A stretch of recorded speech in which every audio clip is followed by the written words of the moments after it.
So one thing about me is I love chatting.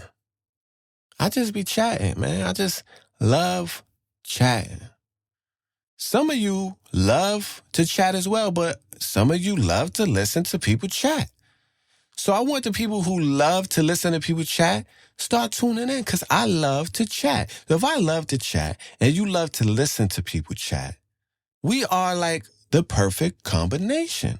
We are a duo of sorts. We are a team.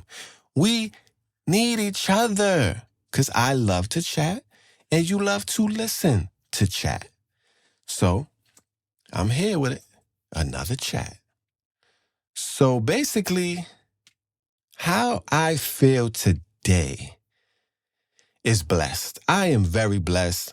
I am very blessed. You guys are blessed as well. Of course, I say this all the time. Everyone is blessed, has blessings. It's just if you are, what's the word? If you are, I don't want to say lucky.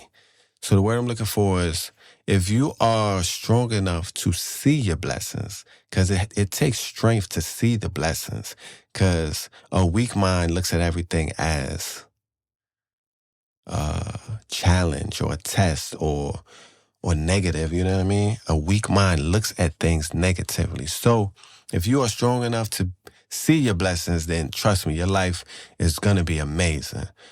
But I say that because, man, I don't think people understand. I don't know about everybody. I'm not speaking for everybody, but I have dodged a lot of nonsense. Now, I can't put it all on me. I got to say, I have to have ancestors, guardian angels, whatever you call them, protectors, angels, definitely. Because people that shot at me, people tried to unalive me, like, the prison sentences I've been sentenced to should have been way more, and I never, compromised myself. Like, it's just so many blessings and things that could have been disastrous for my life. And it didn't. I came out okay. I came out good. You know, and I just got to say thank you. I'm really blessed. Like, so many times it could have been horrible, like really, really bad. Like really bad. You got to understand, I'm really a little Spanish guy. Like, and I'm not like a dark Spanish guy. I'm like a white-skinned, light-skinned Spanish guy. Small. And I really went head-to-head with some big dogs. Like, some real nasty people. Like, I was going to say despicable, but like people that are like dangerous. And some of these cases, I was the more dangerous. Yo, I was in prison. And my maneuvering was so maneuvered that I was literally, this is not bragging. This is not, let's make sure I'm clear because I don't want people to think I'm bragging about this because, again, in the beginning of my bid, this one, the last one, only the last one, because any other time I ain't really had no hard time. But the beginning of this last bit, I had a rough time. Like, the first 2 to 3 months was rough. Like, a lot of drama. Still, I figured out how to maneuver even with all of that going on, right? I had people, remember, I was locked up in a place where I robbed 80% of the drug dealers in that town. It's a small town. And I robbed 80% of these drug dealers. So either it was them straight up or their peoples. Then I was having sex with a lot of people's girlfriends, baby mothers, wives. So there was somebody, my girlfriend at the time, the main one, her baby father gets locked up same time as me. I feel like he did it on purpose. So I had just a lot of drama on top of the fact the people that I robbed that day, they had family in there. So it was just a lot of drama that I had. I guess, karma for all of the dirt I ever did. However, still didn't deal with anything too drastic.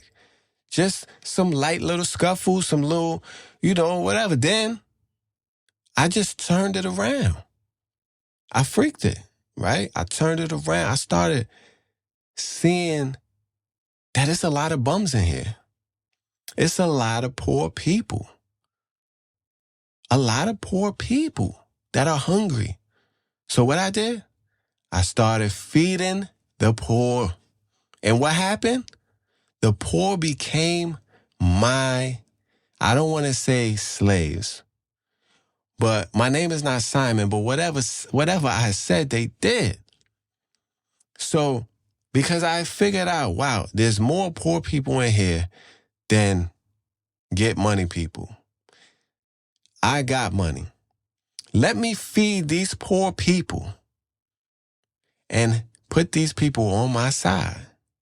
So me feeding these people, now I'm calling some shots, right? Let's not get it twisted. There's people in there who is real shot callers, right? But to me, I don't think people understand. I never looked up to, I kind of don't have a lot of respect for, how do I say it? Certain things, right? I just don't respect certain things. So in my head, I'm 10 feet tall. So I kind of go against the things that are most, like, if there's a real big bully up there, I put 10 Pop-Tarts on his head. We got to get you up out of here, kid. Yeah, you doing too much. You trying to hog the hot pot. You want to be the man on the phone. You want to run the phone. Nah, we got to get you out of here, kid. So, I pay my mans in them. This dude like Pop-Tarts. This one needs soups. I just go throw them a whole care packet. They split it up. And now, homeboy's getting packed up out of here. Now I run the hot pot. But I don't run it. See, because I don't want it to look like that. So I put someone, what is the word? What is the word? I encourage someone to be the leader of the block. But this person I encourage leads by what I say. So it's like I'm leading, but behind him, because I don't like the spotlight. Feel me? People I had beef with, they had family members come into my block. We get them right out of there. We taking all their food, everything they got, you out of here. You know the number one rule, don't hit that button. I made a couple people hit the button, but I made somebody hit the button twice. First of all, why did the police put him in that place again? First, why did they send him up there in the first place? This is what I believe. I believe that when I was locked up, right, they were testing me. The COs were testing me, because let's be clear. The police that locked me up had beef with me off rip. They had beef with me from the beginning, because I don't know if I told you guys, but the police that arrested me were the same police who tried to get me on a drug charge in 2012. I did cop out to the drug charge, but they didn't get me like they wanted me. I only did a year, and I only did a year for that drug charge. I could have beat the case, but there was a lady on my case who was one of the people that was selling for me, and she was an older lady from the community, so my lawyer, paid lawyer, I don't know if he gave me bad advice, but at the time I took it as good advice. He said, you already have a crack charge in New York City, which I did. I did 5 years probation for, but I didn't do the 5 years. I was on a run for a lot of those years. So they gave me 5 years probation for that crack charge. That was the first crack charge I ever had in New York City. So he said, you already have a crack charge in New York City. So you having a crack charge out here is going to look like you're a predator. Like, this is what you do. So you saying your word against the word of a white female, older lady who lived here all her life and has no record is going to look crazy, right? So your word is not really going to matter if you take this to trial. But you can, just the time is going to be way more. 12 years or so, whatever they was trying to say, if I blew trial. But you could take this 1 year right now and just cop out. So, of course, I did that like an idiot. But, who knows? I don't know if it was a good idea or a bad idea because she might have not even came to court, right? I probably could have finessed that. But I went and did that year. So these cops had beef with me from me beating that charge anyway because they didn't even find anything on me. They never found anything on me. All they had was the word of 2 people who said that I gave them crack to sell, right? And this for the drug charge. This ain't for the last charge. So let me get to the story. Why these cops? Because remember, this is a small town. It's a very small town. Everybody knows everybody, boom, boom. So now let's get to the thick of it. So I come home from my 1 year, right, from Smithfield Penitentiary. I even got my GED there. Shout out Smithfield. Okay. So I come home and so now I'm calling around. I'm calling all my fiends, all my old fiends. Why 4 of the ladies that I used to sell, I used to give them 8 balls to sell for me. Of course, they smoked a lot of it, but they sold the rest. And 4 of them were dead. Like 4 of the ladies were dead, unalived, excuse me, I apologize, unalived. And they all were unalived due to the same thing. They smoked a rock that blew up their heart. So obviously somebody was running around with bad work. And that's all I know. Those are the only people I know that unalived from it. It could be more. I don't know. Those are the only ones that I called. I called about 6 people. I couldn't get through to the rest. But 4 ladies that I know for sure were unalive from it. So with that being said, now guess what? One of the ladies and her best friend, one of the ladies is the sister to the head detective in that town. Howie Bond, the head detective. His sister's name is Chrissy. Her best friend was Stacy. Her best friend was the fiance of Howie Bond's best friend. So it was like a whole family thing. Howie Bond and his best friend and Howie Bond's sister was best friends with Howie Bond's best friends. Like, you understand what I'm saying? It's like, it was a deep family ties, right? So Chrissy, the sister of the head detective Howie Bond, passes away from her heart exploding from smoking crack. So obviously, this guy got it out for me because in his head, I was the last person that he knows was dealing with her, which is why he wanted me from the beginning, right? So when he only got me for a year and felt like I beat that case for real, he was mad. Then his sister died from smoking crack. I'm assuming, I don't know for sure, but I'm assuming, right, at this time, I'm assuming he thinks that I'm still calling the shots and that's my work out there. But never, ever, ever would I have bad work. Never have I ever gave something that would harm somebody, even though it is harming them, right? But I never had something that would do something like that. But it doesn't matter because now this is in his head already. So anyway, long story short, the point of this is that when I start going back out there and I catch this shooting case, right? I caught the shooting case. Who you think is the people that locked me up? It's Howie Bond. Oh, man, when they get me, it's bad. They had to, the other detectives had to, get him away from me because he was trying to really hurt me. Blaming that his sister was unalive because of me. I tried to, bro, I was locked up. I don't know what you're talking about. But from that point on, I go to the precinct. They make me stress out, waiting, can't talk to nobody, can't do nothing. They showed me a video of one of my co-defendants telling on me, trying to get me to, get mad, whatever. So finally, they take me after a whole fucking hours and hours. They take me to the jail, right?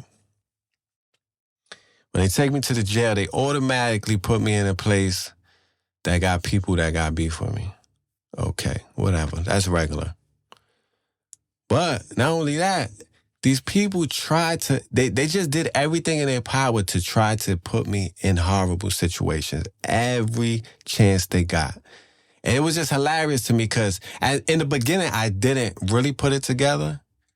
Then I started putting it together, especially when they sent me up to the Camp Hill, which is the transition jail, when they sent me up the same day as one of my co-defendants who was telling on me.